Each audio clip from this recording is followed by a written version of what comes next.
আসসালামু আলাইকুম। আশা করি আপনারা সবাই ভালো আছেন। আমার বাসায় রেকর্ড ভাঙ্গার মতন কবুতর এটা। আমি আজকে সকাল 6টাতে উড়াইছি, আজ শুক্রবার। আর কবুতরটা ব্যাক করেছে দুপুর 2টার সময়। কবুতরটা আমি 700 মিটার দূর থেকে কবুতর ছেড়ে এসেছিলাম। আমার এই চ্যানেলে অবশ্য ভিডিওটা দেওয়া নাই। এই মাদি কবুতর এটা 2টার সময় আসছে, আর ওটা 11টার সময় আসছে। এক্স্যাক্টলি সময় 11টার সময় এসেছে। পিছের ওটা নর আর এটা মাদি। আলহামদুলিল্লাহ 2 জোড়া ছেড়ে এসেছিলাম। পার্ট 1 আমি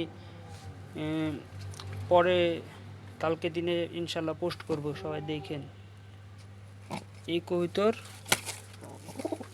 এই কবুতরটা তাহলে 6 ঘন্টা প্লাস 6 ঘন্টা, এই 8-9 ঘন্টা হচ্ছে। ইদি আল্লাহ, 9 ঘন্টা উড়েছে। কিন্তু আসলে কি 9 ঘন্টা উড়েছে? এই কবুতরটা আসে পর্যন্ত মানে হেভি দুর্বল, এর অবস্থা একদম খারাপ হয়ে গেছিল। আলহামদুলিল্লাহ কবুতরটা ব্যাক করেছে।